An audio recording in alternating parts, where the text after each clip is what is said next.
Hello, everyone. Welcome to another episode of the Generic Anime Podcast. Not a special anime podcast, just your good old generic, basic, vanilla anime podcast. Just your typical run-of-the-mill anime podcast. Yes. I am your host, Matt, aka Legion Rex. With me is my wonderful co-host, Shane, aka the Bearded One. How are you doing today, Shane? I'm doing fine, Matt. I was watching Hunter x Hunter before you dragged me into this hell. You have been watching Hunter x Hunter. Shane has started Hunter x Hunter, and he really likes it. I had to pry myself away from Hunter x Hunter to be on the show today because I was literally in the middle of an episode when Matt was like, yo, let's go. Yeah, and so that should tell you a lot about his dedication to the podcast. He's willing... I could give two shits about this show, but Hunter x Hunter? Oh, that's the real shit right there. That's some tasty ravioli right there. Alright, so we're going to be talking about some airing anime, some upcoming anime, some past anime, some non-anime stuff if it shows up. We talked about a bunch of stuff. So with that, we're going to get started with some of the simulcast updates, if we have any. Shane, are you caught up on the simulcast unlike last episode? Fuck no. And with that... with that, we move on. Yeah, with that, we move on. Well, the reason I ask is because next episode, if it goes as planned, it will be the final episode. It will be for the podcast. So we'll have to be caught up around that time ish. It'll be the final episode of the season, so which means that you actually need to get caught up. I will make an effort to catch up on all the shows I was watching. Yes. I will be caught up on Pop Team though, because that is the one I actively follow every week. Pop Team will be done next week. Not every show will be done. No. I know for sure most of the shows will be done. The only one that will not be done is Violet, which is going for 14, and so it will go into next season just a little bit. And also Darling, because it's a double core. Darling, Grand Crest Ward, a bunch of other ones. They're all going to be. There's a lot of double cores this season, so they're not going to be done. But with that. Because there's not really much to talk about in terms of the simulcast updates. No, not really. So we're going to get into some news stories. We have a couple of really... this week was the week of announcements, pretty much. So we have a lot of big... not big announcements, but like... announcements nevertheless. So the first... big announcement from Japan in the anime world... Hit me with that sweet Japanese news. Alright, so Shane, do you know of a anime known as Symphogear? Are you talking about Symphogear available now on Crunchyroll? Yes, I am talking about that Symphogear. That one anime that we got on the randomizer on Crunchyroll, and we were like, what the fuck is this? And then we watched an episode, and we were like, that was actually pretty good. Yeah, we kind of enjoyed the first episode of Symphogear. We have never seen the rest of Symphogear. We've only seen one episode of Symphogear, but it was enjoyable. Well, as we know, but we do know that Symphogear is a very popular franchise in Japan, with 4 seasons to its name. Well, they just announced that Symphogear will be returning next season for a 5th season. The first day of the Symphogear Live 2008 concert revealed on Saturday that the previously announced 5th Symphogear television anime season will premiere this April. The franchise premiered with a 13-episode television series all the way back in January of 2012.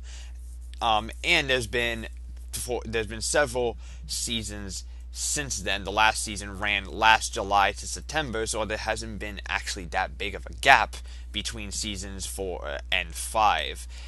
The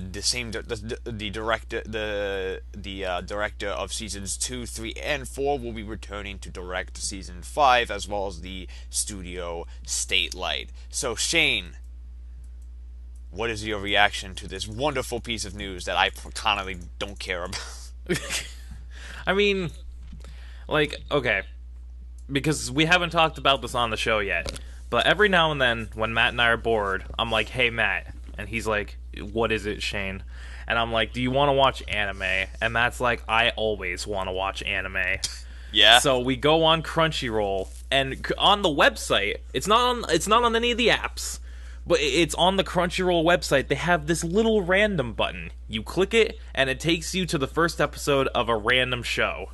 So when Matt and I get bored, we just keep hitting random on Crunchyroll and see what we get. One day, we got Symphogear, and we're like, what the fuck is Symphogear? And then we watched the first episode, and we were like, that was actually kind of lit. Yeah. And then we never finished, and then we never just watched it. We never watched another episode after that, but we enjoyed that first episode. So, hey, if I do ever end up getting into Symphogear, more Symphogear. Yeah, there's like, more that's Symphogear. Cool, I guess. There's a lot of Symphogear. It's definitely one of those franchises. It's definitely one of those franchises when you look at it. It's definitely one of those. Of course, this is popular in Japan type of franchises. Of course, like they the Love love Lives, this shit. like the Love Lives and the Gundam. Like you look at it and you're like, of course, this is a popular Japanese show. This is extremely Japanese. Yeah, it's extremely Japanese. And honestly, since it's going into its 5th season, I'm kind of tempted to actually watch it now just to see what all the hype is about, considering that every time a Symphogear season comes out, there's this legion of people going, watch Symphogear. So I'm very curious I'm curious to watch this at some point. I don't know when. I don't know. I mean, that first episode was fucking ridiculous. It was ridiculous, but in a good way. It didn't. It's the good kind of ridiculous, and I actually kind of like the characters too. I love the character designs in this show. Yes, the designs are amazing designs. Grade A across the board. Probably why it became so popular is that the character designs are legitimately amazing. Some of the best. Because everyone's like, "Oh, look at these cute idol girls who also become freaking badass sky warriors." Literal mechs.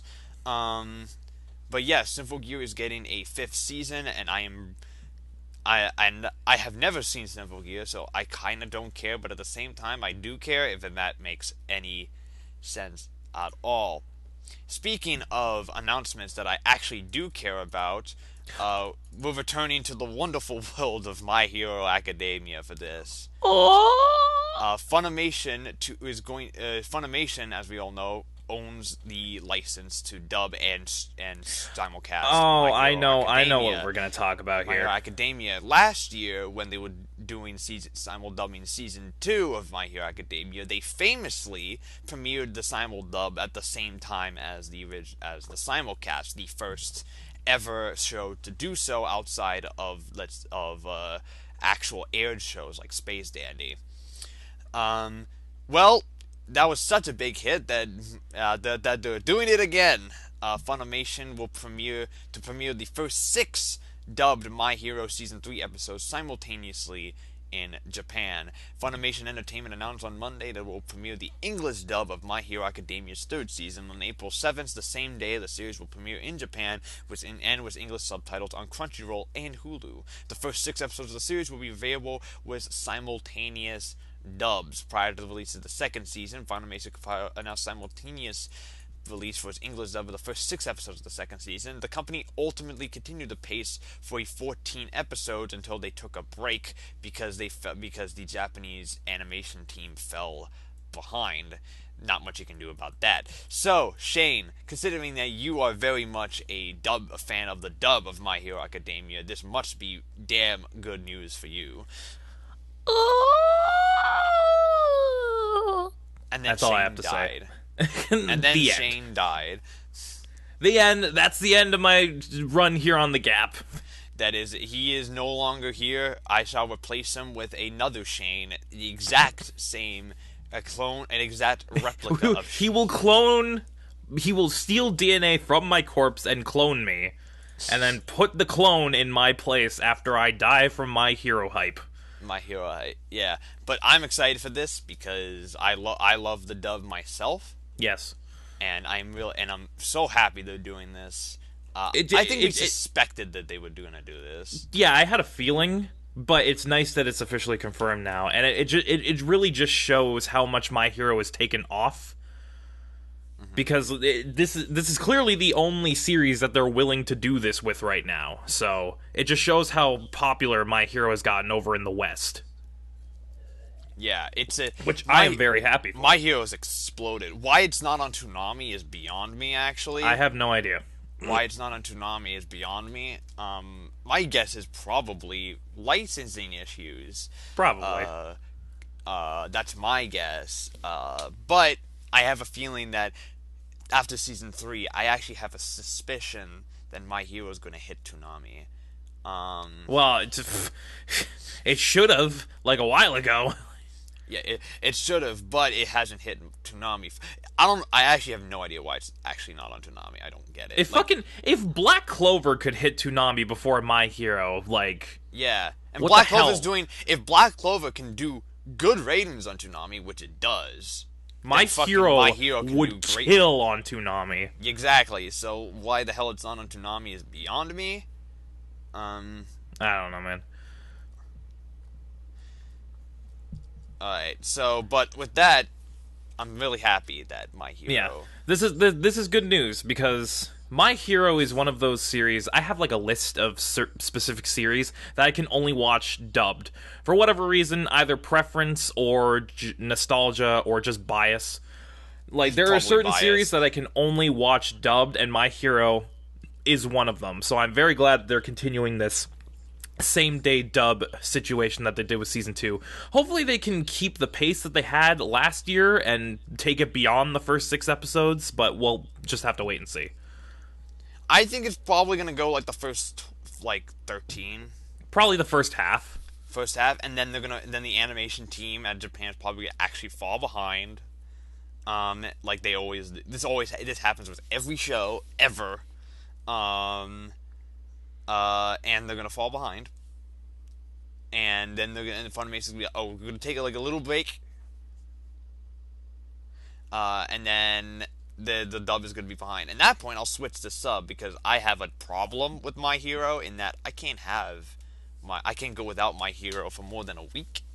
So I need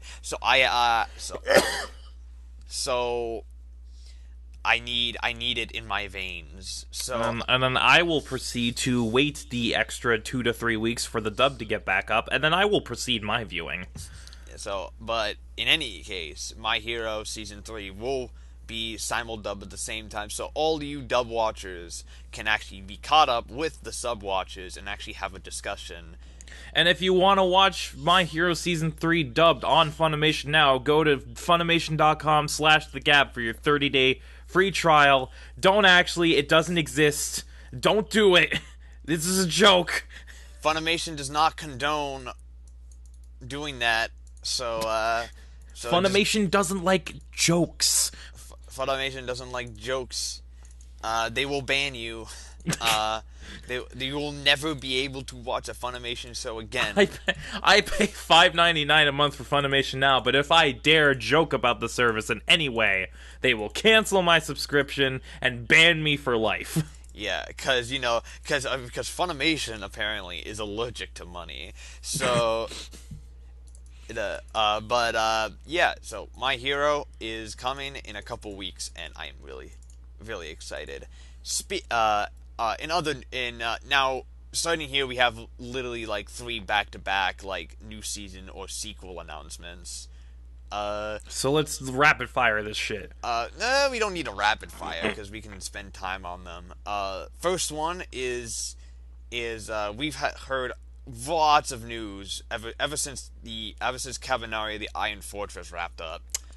We've heard a lot about how there was going to be a new anime project for it. We weren't sure what it was. Everyone assumed it would be a new season of the show, as the season seemed to be heading toward a similar, like, something of a seasonally format similar to stuff like My Hero, Attack on Titan, every sports anime ever, but pretty much how anime seems to be going the way.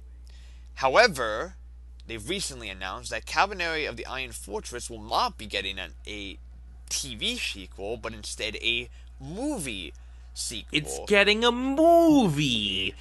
Fuji TV revealed that Cabinet of the Iron Fortress Unato Decisive Battle anime film joined the Plus Ultra Fuji TV anime lineup presentation 2018 livestream event on Thursday. It will take place half a year after the event of the original anime series, and it's not a spin-off but a sequel, and it lists the film as a middle volume in the franchise. So, have you seen Cabaneri of the Iron Fortress? I have not. You have not seen Alright, so I heard it's basically Attack on Titan with zombies. it pretty much is, and it's done by the same director too. So it's what you would expect from his works, Tetsuro Araki. It's extremely melodramatic. It's highly stylized, lots of rapid fire editing. The animation is stellar, but sometimes the story makes no fucking sense. I heard that it had a lot of issues when it came to its storytelling, so... Yeah. Second half in particular. First half is actually pretty good. Like, it's definitely a show that... it's definitely an anime that shits the bed in the second half. And it's one of the worst offenders of it, because unlike a lot of those other shows, Cabaneri was on track to actually be a pretty stellar show, all things considered, in its first half. Because even though it basically was Attack on Titan on zombies, it was just such a thrill ride and so intense. It was so cool that it just didn't matter. And then they decided to stop with action and decide to actually tell a story. And then you realize that they actually have no story to tell. And then you realize that it's one of those series that its story is actually a detriment to it. Yeah, it actually detriment to having a story. Now this takes place a half a year after the original series, and the thing that I find most fascinating is that it's a middle volume, which means that this is not the final thing for Cabaneri. No. This is like the second part of a trilogy of sorts. A trilogy of sorts, which means what the hell is going to be so my guess is, are they doing one season of show, a movie, and then another season? Or are they doing a season and then a line of movies? Because recently Cabaneri did get 2 recap movies that covered the entire events of the original series. So in a way, this is a trilogy capper for movies, but at the same time it's not the last thing for Cabaneri.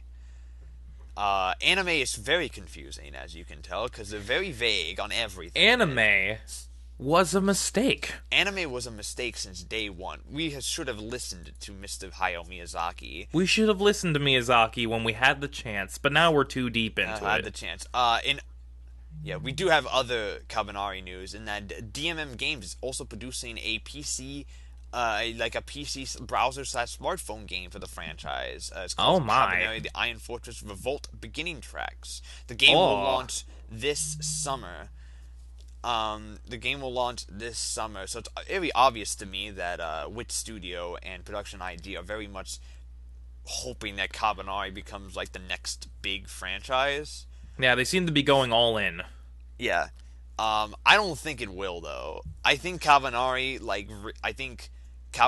and I think the second half of the show actually kind of destroyed a lot of interest in future installments, I'm not gonna lie. And it was definitely one of those cases where the only reason that it kept this the high viewership count throughout was because that first half was really good.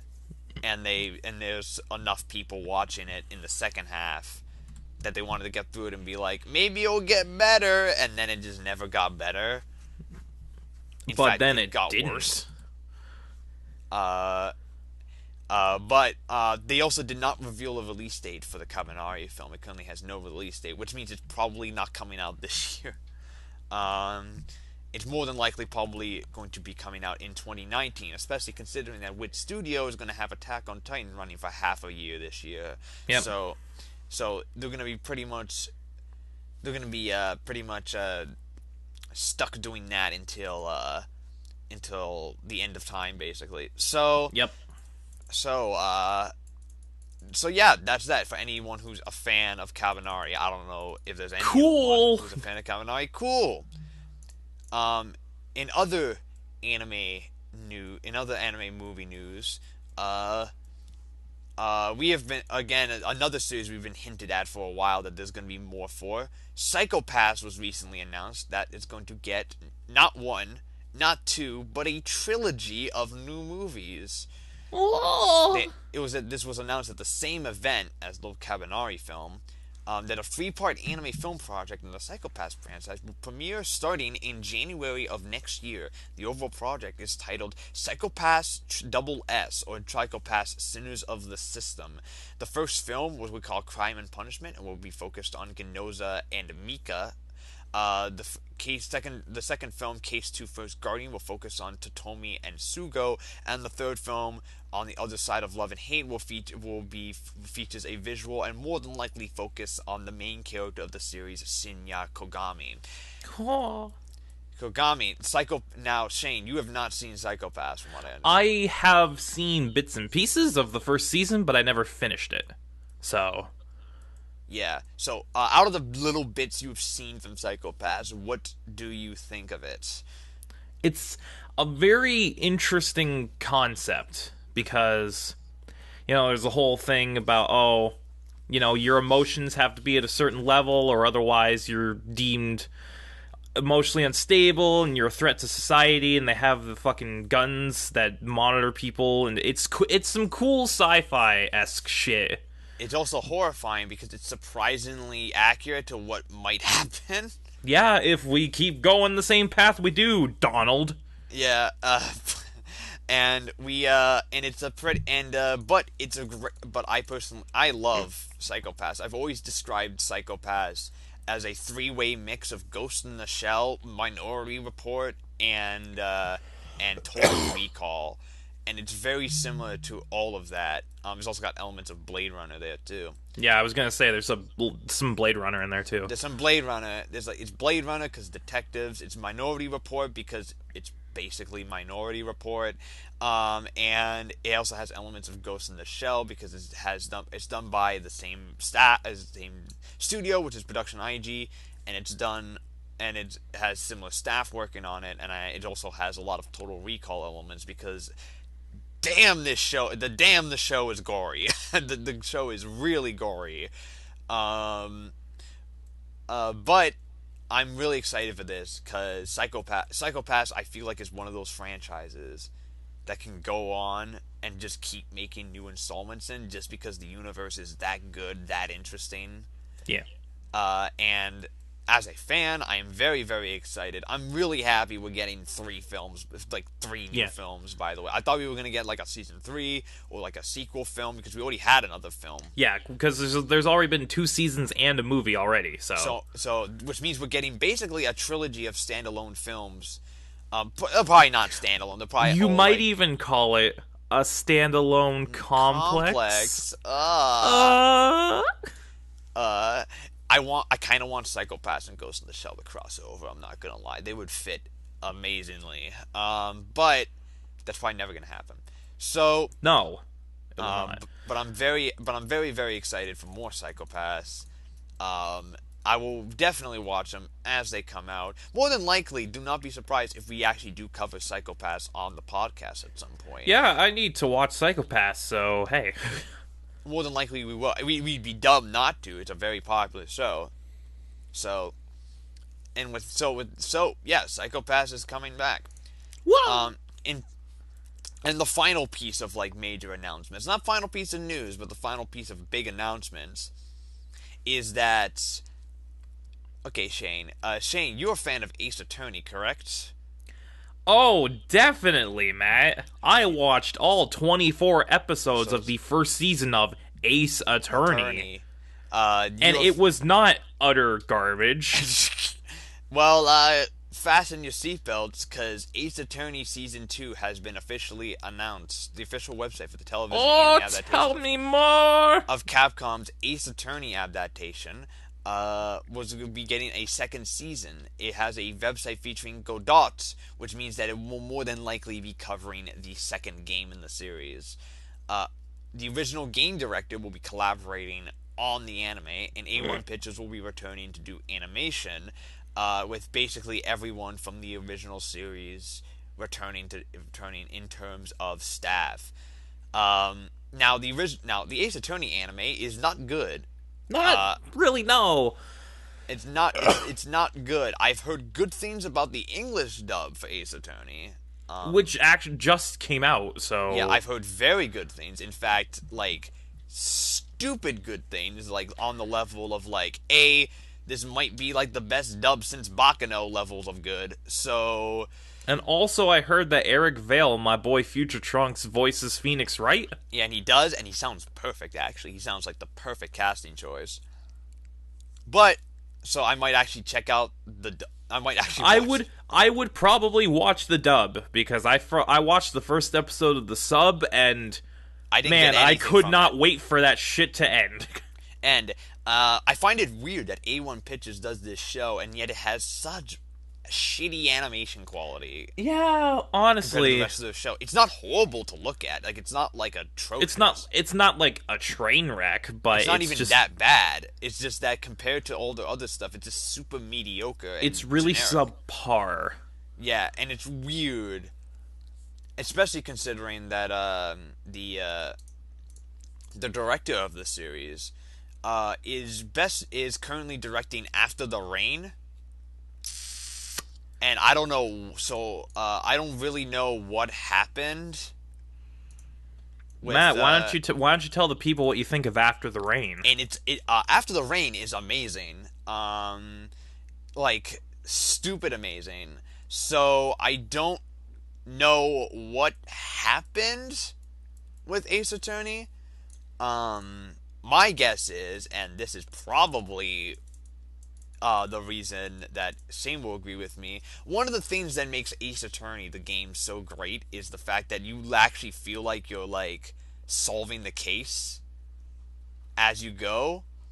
But here's the problem with the Ace Attorney anime is that they show everything beforehand. They literally show the murder and who committed it before even the fucking opening starts. Yeah. So, what's the point of a fucking crime thriller series if you just reveal everything right from the get-go? If I feel like if the show hid who they were, it would be a lot better. And I feel it would have worked a lot more. But the fact that they reveal... If they gave it a higher budget, I think it would also really work. The fact that they reveal the killer in the first, 10 seconds of the episode, before the opening starts... okay, so you've basically just sapped all the mystery out of this crime mystery. That's great.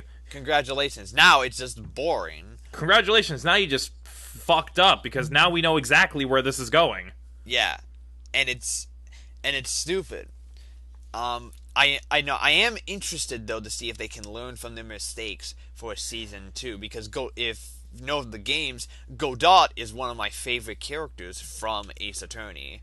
So I will admit that I get it. Like when you're adapting a video game into a television series, there's going to be something lost in translation there. But how can you fuck up that bad? Yeah, how can you fuck up that bad? All you need to do is just don't show who did the murder, and honestly, you can turn the Ace Attorney anime into a legitimately compelling courtroom thriller. Like, it could work. But you showed who the killers are beforehand, which to me is lazy. To me it feels lazy, and it feels like that they were like, oh, everyone watching this probably has played the games. Not a so bad we don't assumption. have to try. Yeah, not a bad assumption, but at the same time, there's a difference. An anime is going to be marketed at a different demographic than the games. More people are going to watch the anime than play the games. Let's be honest here. So you better fucking actually adapt it properly. And also, I don't understand why it took them almost 2 years to get the dub out for this. Yeah, it took way too long. What? Yeah, I also find it weird they're not using the game actors. Nope. They're using their in studio I actors, mean, and considering it's the like, quality of the dub, apparently the quality of the dub that they got, anyways, I don't think it matters. But but even then, you would think if it's a video game series, you would get those guys on this shit. But yeah, apparently not. yeah, I would. Apparently not. No big deal. I'm as a Yeah, fan of not really. As a fan of Ace Attorney, I will still probably watch the second season. Uh, because again, the show is not awful. The show's not bad. It's not a bad show by any means. It's just extremely mediocre. Yeah, And you could honestly do far worse than Ace Attorney. that is than the true. Ace Attorney anime. So, but I'm going to be watching season 2 as simply as just a fan of Ace Attorney in general. Now, our final piece of news Oh! is something, again, another piece of news that dropped not before the podcast started, but it dropped late last night. I want to say like at about midnight.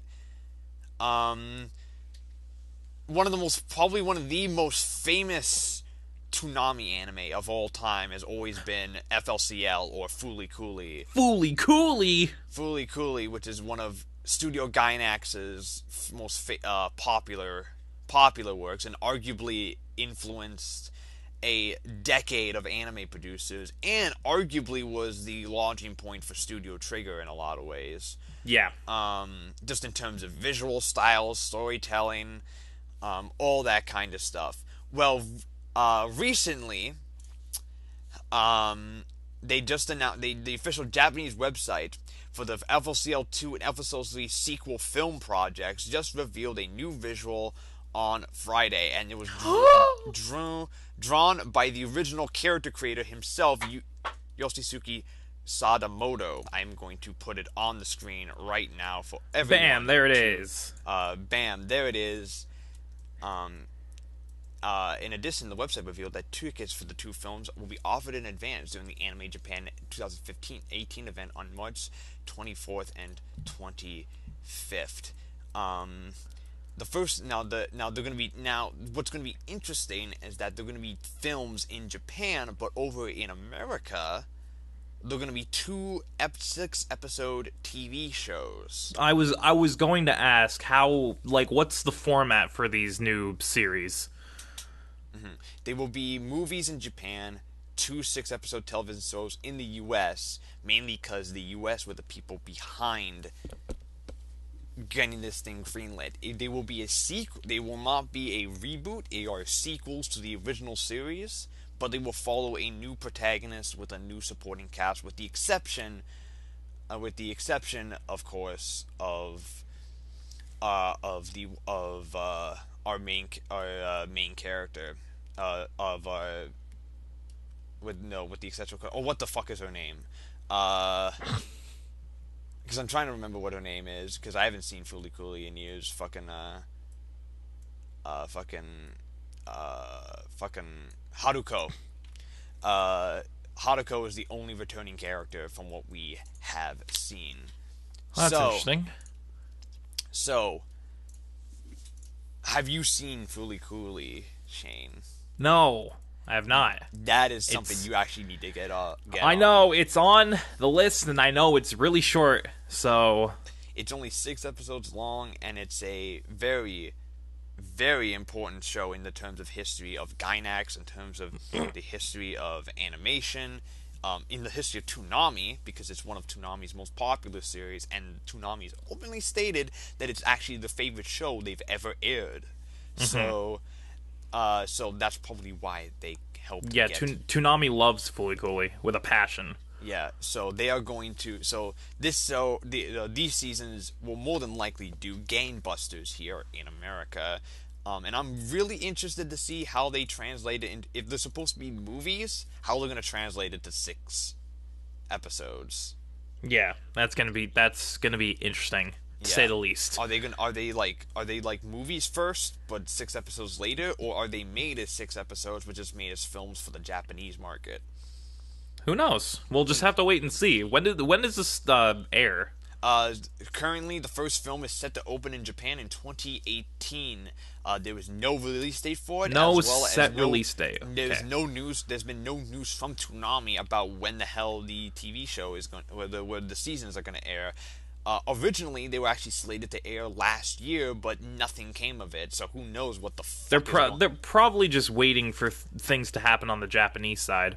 Yeah, because they're probably working on it. I'm really happy the original character designer is returning, because Yoshiyuki Sadamoto is a legendary character designer in the world of anime. He's best known for working on many different Gainax shows, all the way back from Nadia's Secret of Blue Water. He worked on Gunbuster, but most famously, he did the character designs for Evangelion, which he still works on to this day. He still works on Eva to this day. He also worked on character designs for Dot Hack, and he's also involved with a lot of Mamoru Hosoda's stuff. As character designer, at least until Boy and the Beast. That was the film that was the first film he did not help with. He worked on Summer Wars and Wolf Children, and if you look at Wolf Children and Summer Wars, they look like Eva characters. So yeah, kind of. They actually do very much look like Eva characters. He has a very distinct style, and I love his style. So I'm really excited for FLCL. I'm excited for this because I've been waiting for more FLCL for a long time, and I'm very happy that we're getting more.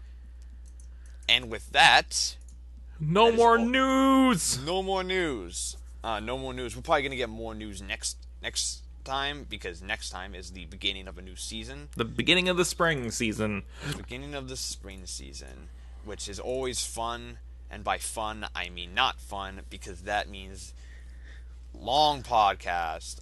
Because that means your boy Matt is going to fucking watch 24 shows at once. Die, and then repeat the process the next season. And then he'll be reborn anew, and then die once again at the end of the next season. Because I hate myself. Literally, it's depression. Speaking of depression.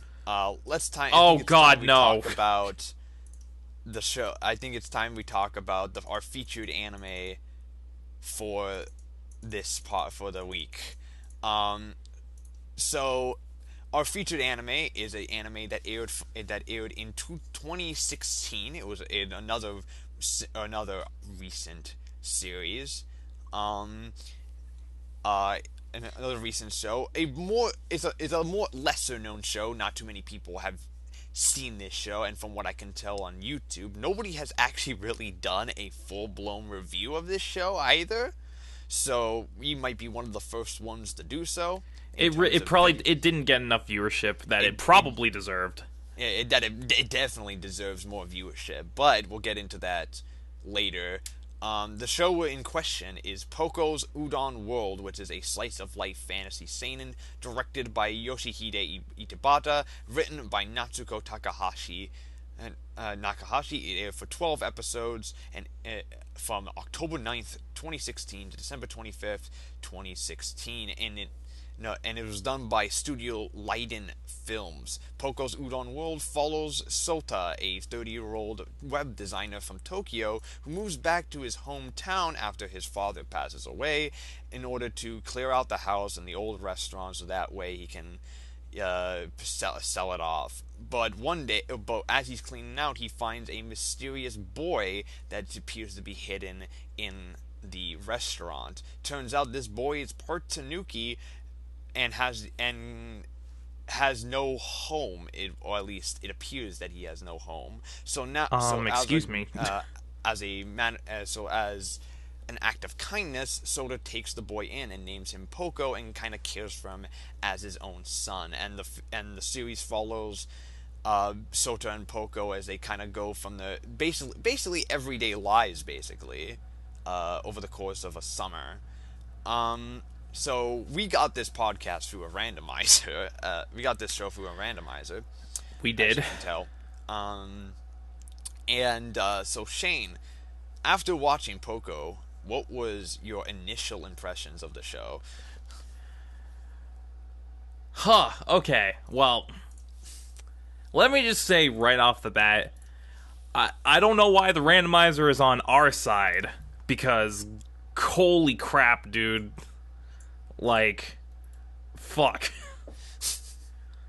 But Mm-hmm. so it gave us Poco, and I was like, at the end of the last podcast, you were giving me the description, and it sounded like it could be like a really serious, almost drama series with a lot of like gut punch emotional moments. And then you mentioned the Tanuki boy, and I'm like, oh god, no.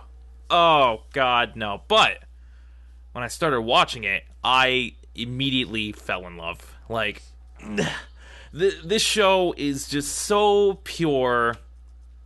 It's amazing. Like, I was immediately hooked as soon as I was finished the first episode. I wanted to watch more, and I ended up watching the whole thing in one day.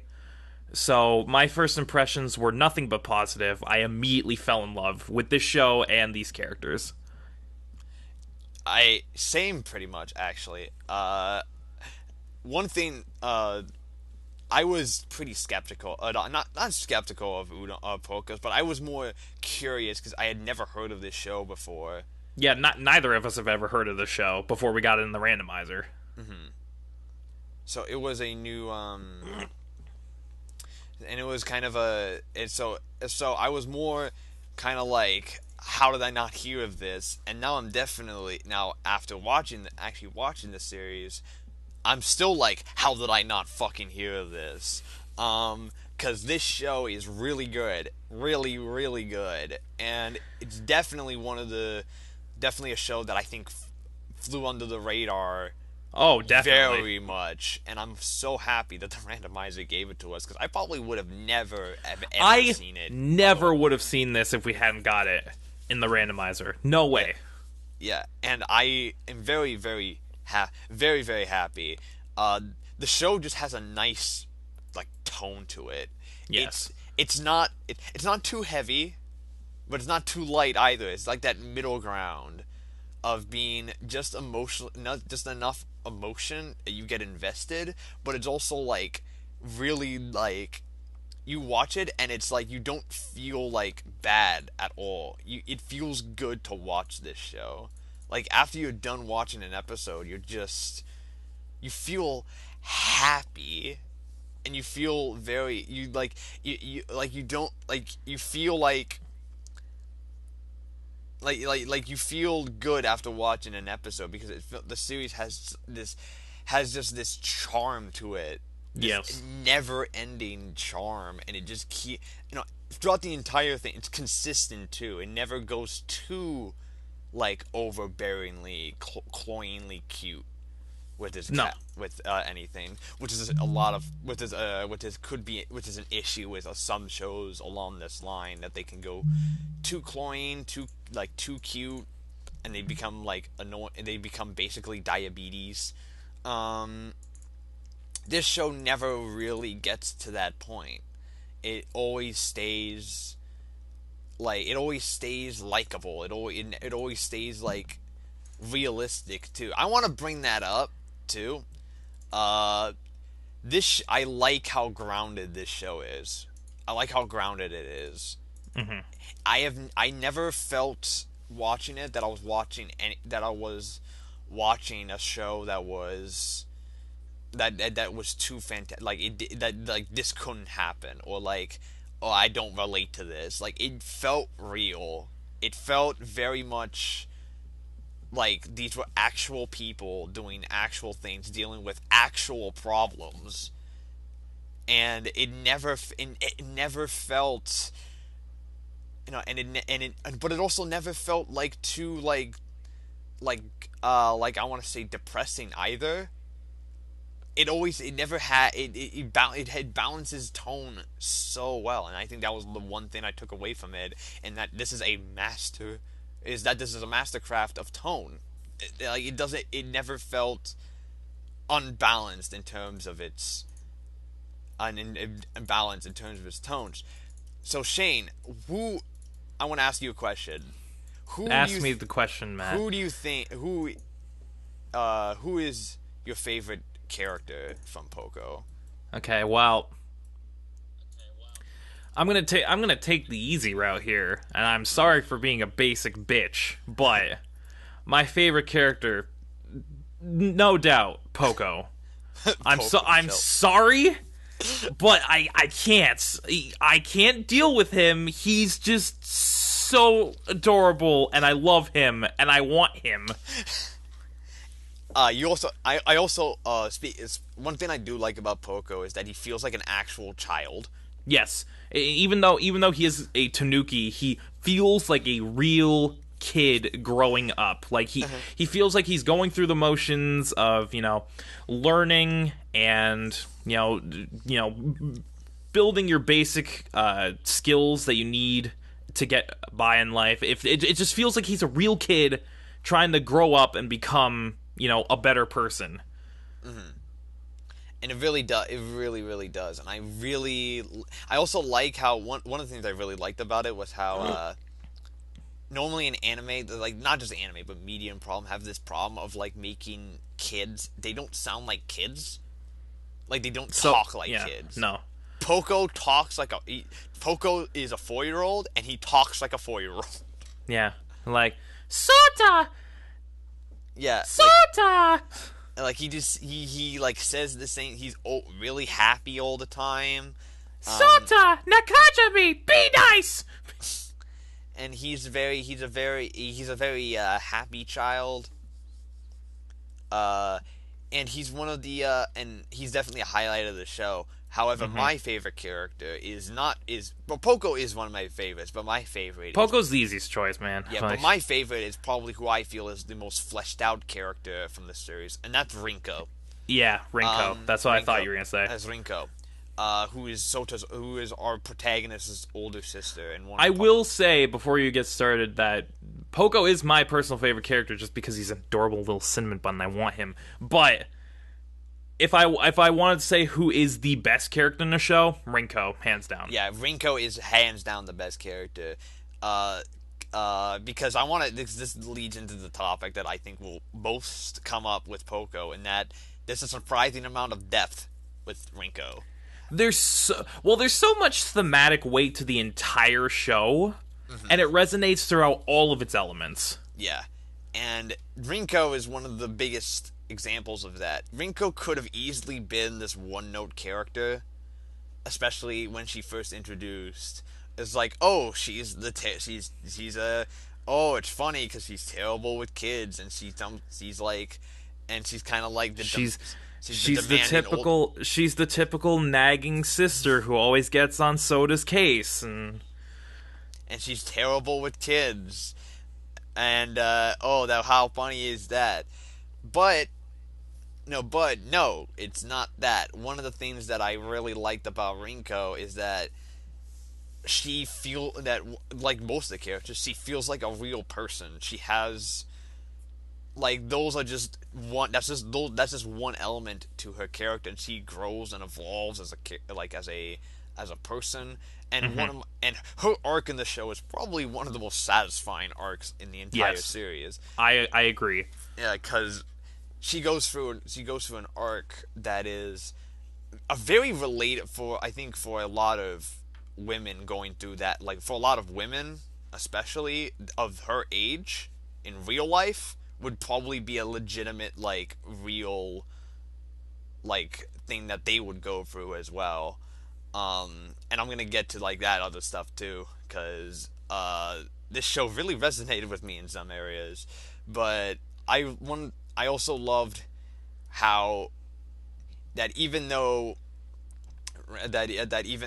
probably my favorite thing about Rinko though is that even though that she is that she's openly like, oh, I'm terrible with kids, she still fucking tries. And I think that is probably to me that is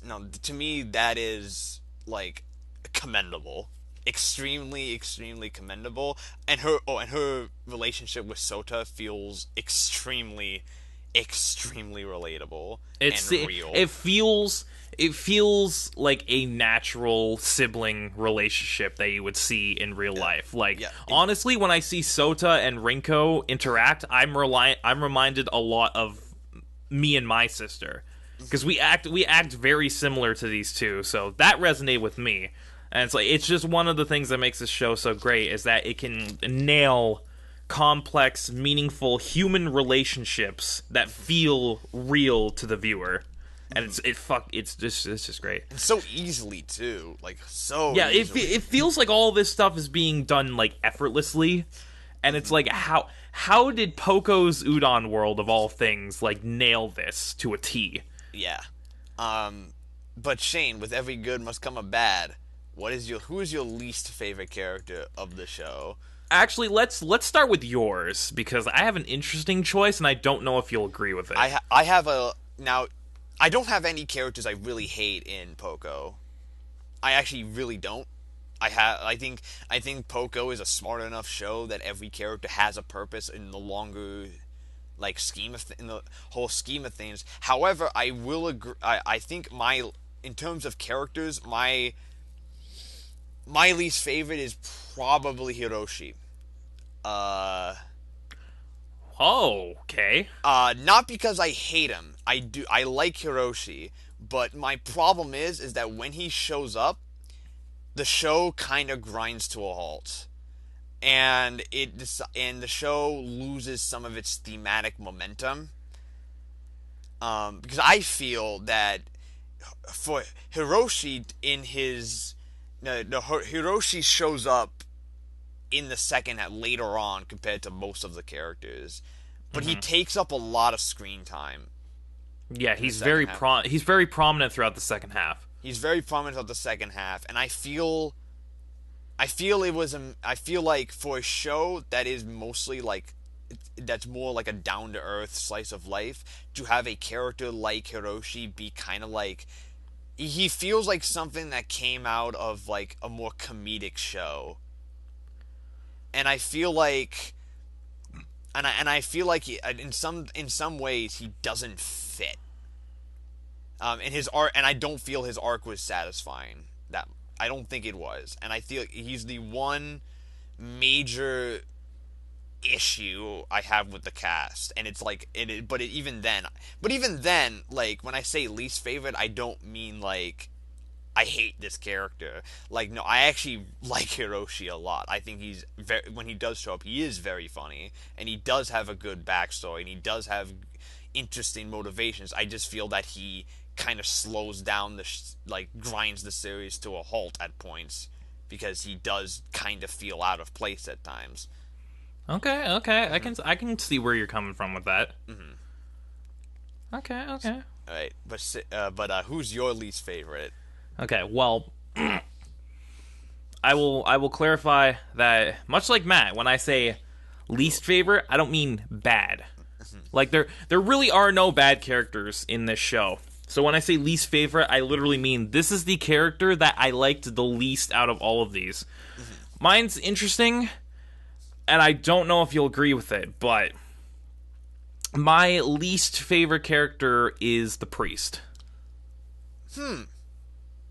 Really? And I'll explain why, because kind of like how you felt with Hiroshi, that you feel that he's kind of out of place, I kind of felt that way towards the priest. And that brings me to one of my biggest criticisms, which I'll get into a little later on about the show, is the whole Tanuki thing. Because I feel like the entirety of his character is based around the Tanuki stuff. And much like the Tanuki stuff, I feel like it's kind of underutilized in a lot of places. So that's really my main issue with the priest. Not saying he's a bad character, because there are a lot of things I like about him. You know, mainly the fact that he's a fucking DJ. I think that was great. And that's awesome. That was funny. But I feel like out of the entire cast, much like you did with Hiroshi, I feel like you could take the priest out of this, and I don't feel like anything would drastically change. Yeah, true. So that's my reasoning. So Shane, what is your favorite overall episode of Poco? I could say all of them, but that would be a technicality. Yeah. Because there are no bad episodes in the show. There are some that are better than others, but overall, all 12 episodes are quality in their own way. Mm-hmm. But I feel like out of all of them, and I think you might agree with me on this, that my favorite episode out of all of them is episode 10. Yeah. That was going to be my pick, too. Yeah. because episode 10. Well, we talked about Rinko earlier, and episode 10 is basically the climax of her character arc in a lot of ways, because it delves a lot more into her backstory and her relationship that she had with Sota when they were kids, and it also delves into more of their mother's past and, how they were dealing with her death when they were little, and how Rinko felt like it was her responsibility to look after Sota after her passing and kind of become a mother figure to her. And it's just so good. Yeah. It's just so good thematically, and it all works. Yeah, there's that conversation she has with Nakajima. The conversation she has with Nakajima in the rain when she tells him that she's pregnant. I fucking cried. I don't care. I was like, oh, Rinko, you've done it. The last 3 minutes of this episode are spectacular too. Like the last 3 minutes are the Tanuki vision was that was great. Even if that did feel like an asshole, it kind of did. Yeah, they should have brought it up early. They should have really have set that up in episode 1. It showed up really late in the game. I mean, I get it. It fits. But at the same time, that should have been, set up earlier on. I don't know. But episode 10 is clearly the best episode in a series filled with great episodes, which I think maybe a close second would probably be the finale. Because the finale really works on a lot of levels. Yeah, I was going to say I had to choose between episode 10 and the finale because they're both stellar in their own ways, but I ultimately went with episode 10 just because of the focus on Rinko and her arc coming to a close, and it was just 10 out of 10. Yeah, everything just really works. Let's talk. We're going to talk about some. I'm going to talk about some other. Let's talk about some other stuff that we may have liked about the show that we just haven't brought up yet. The art style. Oh, I love the art style of this show so much. This is a gorgeous show. This is an absolutely gorgeous looking show. Even if the animation is not necessarily anything mind blowing. It's very limited, but honestly, I feel like that works in its favor. Yeah, it doesn't need Sakuga every 2 fucking seconds. It really but the art style in general, it feels like you're reading a children's tale, you're reading a book, a picture book. Yeah. It feels it has that crayon pastel color palette to it that I absolutely love. Yeah. In shows like these, especially the stuff with Gao Gao. Oh, Gao Gao. Can we talk about Gao Gao, please? Yeah, we need to talk about Gao Gao. Okay, so Poco, at the end of every episode, has a little sketch at the end involving a fictional children's show called Gao Gao, who is an alien from another galaxy who goes to go conquer Earth, but becomes friends with 2 mechanics named Mimi and Momo. And the thing I love about Gao Gao is the fact that I have never seen a show or something that imitates children's programming so accurately. Mm-hmm. It is one of the most accurate representations of children's programming in that vein. We're talking in the vein of the Wiggles and all that kind of shit. The Wiggles and Teletubbies and Sesame Street. Sesame Street, all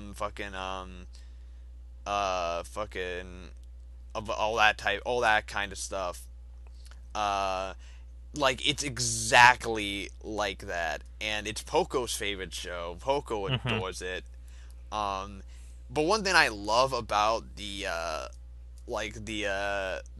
sketches at the end is that not only do they kind of reiterate what happened in the episode in the vein of Gao Gao, they also are legitimately hilarious. They're actually funny. They're actually Like they're really well written for being so simplistic. it's just so simplistic. I think it's because one, they imitate these type of shows so well, so so it's like making fun of them. Yeah, it's almost like a satire. It very much feels like a sad. Like one of my favorites is when fucking they leave Galgo in charge of the hedgehogs, and he's about to fucking murder them. He's about to throw them off a cliff. Because the fucking lions need their young to become strong, and then they fucking murder Galgo. They gang up on him and knock him into the cliff, chasm. And if you see him in the next episode too, turns out he died from that. And I think that it's that type of humor that and we've mentioned like the art style too. The art style in these are really good. Mm-hmm. Like it's purposely limited, but it looks really really cool. Yeah. And it's very much a good, especially from like some of the heavier episodes. It's definitely a fun reprieve from all the stuff that happened. I think my favorite Gao Gao sketch was when they were fighting the giant octopus. Yeah. And then the lighthouse comes to life. And he's like, "Oh, I'm the red cannon. I'm here to protect you." And then the octopus blows it up. The octopus literally like splouts it with the ink and it dies. It's straight up like you see it droop down and everything. Yeah, he murders a lighthouse. that man died. That poor innocent lighthouse. And then you start to question why Poco likes this show, because this it's like, but I loved the Gao Gao sketches, and it actually shows up in series. Like it has a plot relevance too. I think that's what makes it great. Anything else? It's also just the last thing I have to say about the Gao Gao stuff. It's also just a really creative way to end your episode. Because like this is one of the only series I've seen that has done something like this, where the episodes are a little shorter than normal, mainly due to the fact that they have these ending sketches for every single episode. And it's like, wow, they put in that little extra effort to make it more unique, and I really, really respect that. Yeah, same. But anything else you want to mention that you really like that we haven't mentioned? The music? Oh, the music is amazing. The fucking killer soundtrack. Oh, the killer let's talk about that opening, because this is a great, oh my god, great opening. Oh, it's one of the best openings I've seen in a long time. Yeah. Like, holy crap. Great opening. Right from the get-go, that opening piano chord, and it's just so peppy, and it gets you into a good mood right off the bat. Yeah. And the ED is great too. The ending's great. Yes, it is. The ending's really good. And the actual OST itself is stellar. The actual music in the episodes it really fits the mood perfectly for every scene. Yeah, the guy who and it fits because the person who did the music for this show also did March Comes In Like a Lion, which is another show that has a stellar soundtrack. So props to this guy, Yukari Hashimoto. You do great work, and especially on Poco's work, you did was excellent. Honestly, that OP alone, sold. One of the most that OP should have sold people on the show from the get-go, but I don't know how it didn't. But anything else? Because I think we've covered all of our bases. It's just a really nice show. It's a nice slice of life with a lot of deeper thematic elements to it that makes it stand out. Yeah, it ain't perfect though. It ain't perfect. No, it's got some issues. It's got some issues. Let's talk about them. Let's start with you. What did you not like about this show? I think my problems with it were pretty minimal.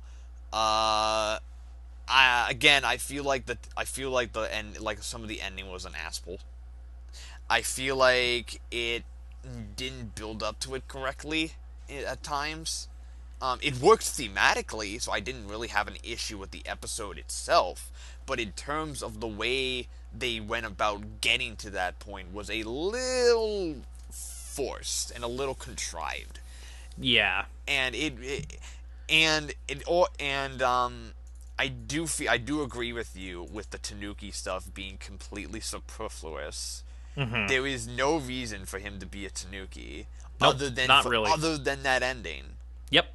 It does not become important until the last third of the show. Yeah. And honestly, I feel like, because that's really my one main issue with the show is the Tanuki thing. I feel like it would have worked just as well if you took the Tanuki stuff out and just made Poco like a homeless kid. Yeah. I understand what they were going for with the Tanuki stuff, because, the Tanuki thing was, ties into Sota's arc and how he's reminiscing on all of his past memories, and, that changes the course of his life, but in the end, they really didn't do enough with it to really justify having it there.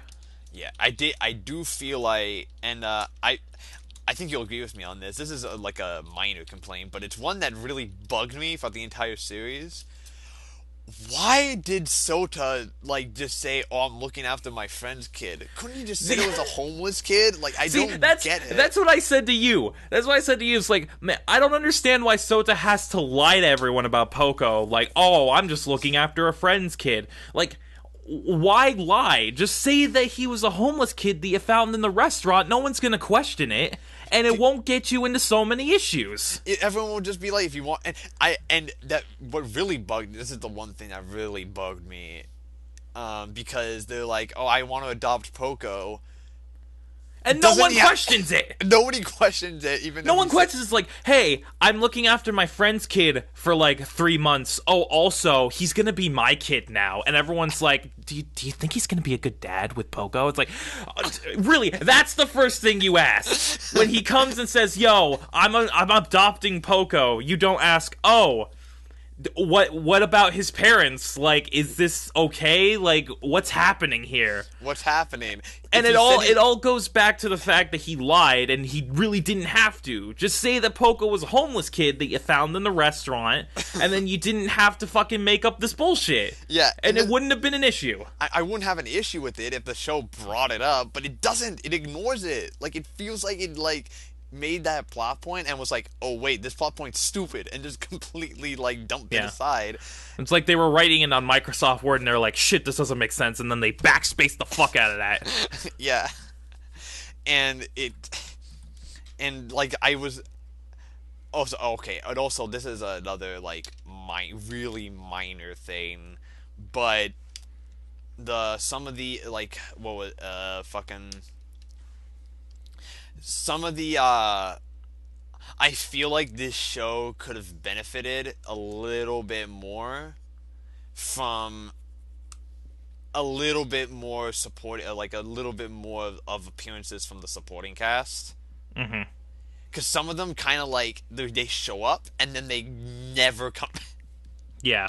They some of them show up I think the most obvious is Mai shows up in episode 2 and then disappears for 90% of this show. Yeah. And then she shows up every now and then for really dumb reasons, oh, my dog attacked you in the high school baseball diamond. Sorry. Okay, bye.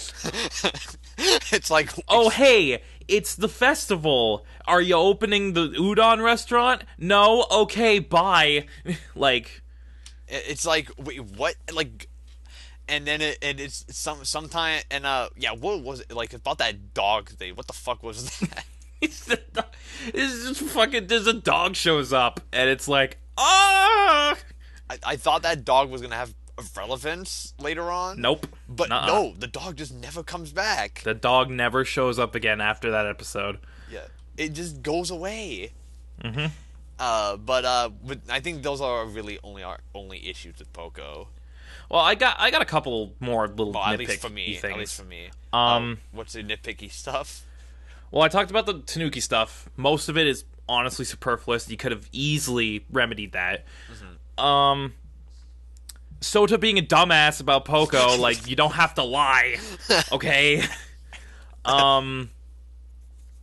It's got some pacing issues in some places. Sometimes it's a little too slow, and other times it feels fine. I honestly didn't mind it. It's just something I noticed. It's not really an issue. It's just something I wanted to bring up. It does have a few weird pacing problems. What else was I gonna say? I was gonna say something, and it was like my last point, but now I forgot. Fuck. Shite. Wow, good time to zone out. We never see them make any udon in the show called Poco. No, okay, that's what I was gonna say. This is just my personal grievance with me. This has nothing to do with the quality of the show at all. It has nothing to do with the quality of the show. This is just something that I'm personally disappointed that they didn't do. I'm really, really disappointed that Sota didn't take up the udon shop at the end. Yeah, I agree. I thought the show was going in that direction, to be honest. It seemed like for the majority of the series, it seemed like they were building up to it, like, oh, sorry, I'm not taking it over, I don't really know how to make udon. But then he starts reminiscing about his past and thinks about his dad, and then he gets the cookbook, and it was left for him, and then he starts practicing making udon, and he starts getting gradually better. I'm like, okay, this is just like a gradual build, and then in the finale, it's going to end with him taking over the restaurant, and everyone's going to end happily. And then it just doesn't happen. He just lives there, but he doesn't open the restaurant back up. And I'm like, he is making udon, why? Though. He is making udon, though. He's making udon, but he doesn't take over the shop. And I'm like, why didn't you do that? It made so much sense to end it like that, and they just completely dropped the ball there. Yeah, and also the ass pull thing about the Tanuki, the fact that fucking Poco just disappears at the end, like he uses up all his Tanuki magic and then vanishes, but then at the end he just seemingly shows up again anyway. It's like, wow, okay, you kind of just completely undermined the emotional impact of that moment, but okay. I didn't mind any of that because I felt it worked. I didn't really mind it. Those are just personal nitpicks of mine, especially the udon thing. It felt like it would have made. It's a show called Poco's Udon World that takes 10 episodes for them to make udon. Yeah. Yeah, but just it also seems like it ended, like it wrapped things up pretty nicely. But the fact that seemingly Poco returned at the end, it seems like they were building up to like a second season or something. That probably won't happen. Apparently this was an anime original ending from what I understand. Okay, so probably we'll find out more if we read the manga, which I might even do that manga, now, which is honestly. which is available, not legally anywhere. So it's it is not licensed. So it's a currently unlicensed manga. That's unfortunate. But I think that's all the nitpicks I got. I think I'm done. I'm there. pretty sure that's it. Any final thoughts? This is a really good show. Like even beyond all the personal little issues that I had with it, in the end, this was exactly the show that I needed when I watched it.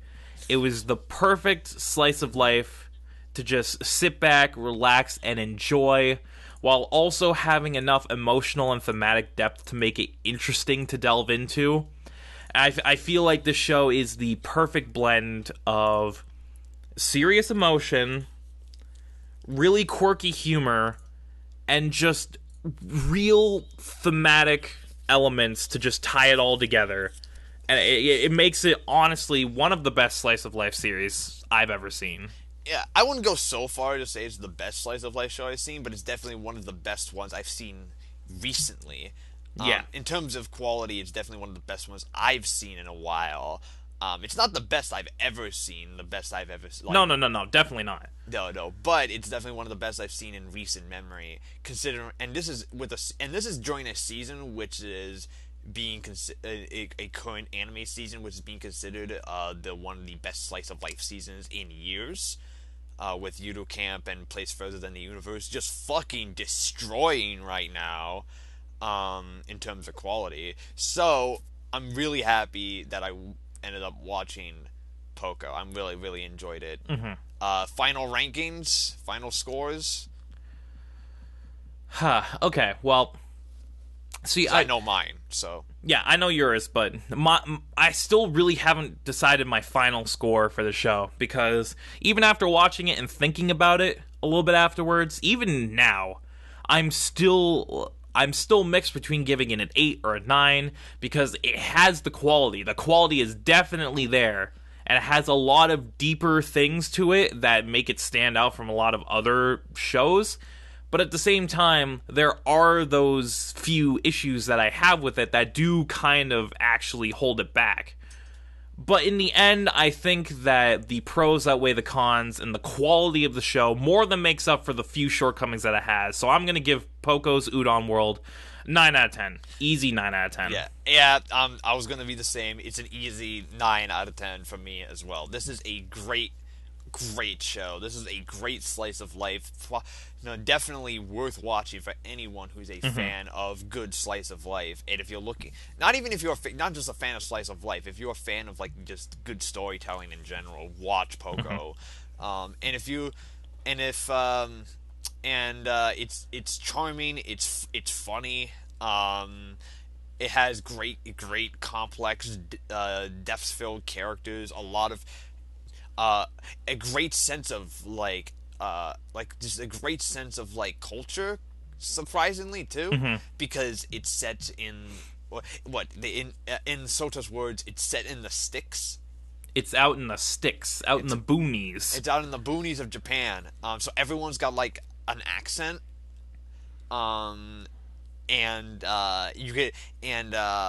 Honestly, you can kind of tell they actually do kind of have a different accent from normal. They bring it up more than once, specifically with Nakajima, and once every chance he gets, he's like, "Man, you just sound so wrong without your accent, dude." Yeah, no, when you bring it up, and when they bring it up, you can actually kind of tell. Yeah. The show itself is just so fucking just relaxing. If you just watch it and you feel good until the end and then you cry. Because and also I forgot to mention the thing with Sota's injury. I felt kind of iffy about that at first, because I'm like, well, they're not explaining it. They're keeping it really ambiguous. Yeah. And I hope to God that they do explain it sometime. But then it all comes full circle at the end when you realize that he got injured because he was actually saving Poco, which at that point, he had no idea it was Poco. He just thought it was like a random raccoon tanuki thing. Yeah, random and tanuki. I'm like, that's great. I'm glad that they actually managed to bring that around. Yeah, I did not expect them. I did not expect that, to be honest. To be actually, yeah. I was very tempted to give this an 8, just because of all the personal nitpicks that I have, which I do think holds the show back a little bit. But at the end, I feel like it does deserve a 9, just because of the sheer quality that is here. It more than outweighs all the negatives that it has. So yeah, it definitely outweighs it. It definitely outweighs the negatives. So Poco's Udon World, great slice of life. Glad that I watched it. I'm glad that the based randomizer was on our side once again. The based randomizer. And if you want to watch Poco's Udon World, it's available legally on Crunchyroll. It's available legally on Crunchyroll, and I think it might be on Hulu too, but I don't know. It might be in the States. I'm not sure about Canada. Yeah, but at least we know it's available to watch legally on Crunchyroll. All right, so now we move on to our next featured. What's going to be our next featured anime? Now, since last time was the randomizer, I get to pick the anime this time. Ooh. And this time, as we're heading into the end of the season, the end of the winter 2012, the end of the winter 2018 anime season, which means that it's time to prep for the spring 2018 season. As we all know, and I decided I was gonna pick a show that has that relates to the next season. Now we had of course a ton of choices to go through. Possibly we could have done Food Wars. as that's getting a return. We could have done Steins Gate. We could have done a show that we could have done maybe Pop Team Epic, because I would have wrapped up by the time we had covered next episode. But instead, we're going to cover a series that we have mentioned several times throughout the podcast, and that honestly I am very, very excited to talk about. Next podcast we'll be covering the 2016 and 2017 seasons of the Studio Bones Shonen Jump adaptation My Hero Academia. Both both seasons in one podcast, which means that next podcast will be dedicated almost entirely to My Hero Academia. It's gonna be a long one next time, boys. It's gonna be a long one. We're gonna be covering both seasons of My Hero. We might even have some guests on the show to talk about My Hero. Because we know a ton of people who love My Hero. Almost everyone in our group loves My Hero. Yeah. And we are finally we're gonna be finally covering it. And if you haven't seen My Hero, go watch My Hero, and you can watch it in sub on Crunchyroll or in dub on Funimation now. And with that, Remember, use the promo code The.G.A.P to get your 30-day free Use the trial. promo code The.G.A.P to go into Funimation now. Don't actually do that, because it won't work. No, actually do that. It will take you nowhere. And with that, I think we're pretty much done here. I believe so. I do believe so. So I think we're gonna wrap it up here. My name is Matt, aka Legion Rex. You can find me at YouTube-Legion Rex. This is my co-host Shane, aka the Bearded One. You can find him at YouTube / Bearded Gaming Network. There, he's actually uploading, unlike me. But he Holy crap! Oh yeah, holy crap! There he has another podcast called The Bearded Banter, which he is on, which I am on as the co-host. You could also watch his Let's Plays, unboxings, and possible new projects coming, maybe. Oh, maybe. Working on it. Slowly but surely working on it. Yeah, slowly but surely he's working on it. So, I think, and yeah. So think we're pretty much done here. So, everybody, till we meet again, take care. Thank you for watching another episode of The G.A.P. We'll see you in 2 weeks for My Hero when the universe fucking implodes on itself. Plus Ultra, son. Plus Ultra! We'll see you in 2 weeks. Thank you for listening to The G.A.P. If you like what you've seen, you can subscribe to the G.A.P. Podcast YouTube channel to get the latest podcasts as they go live. Be sure to like and comment and let us know what you guys think of the show. Thank you very much for tuning in, and we'll see you next week. 溶けた氷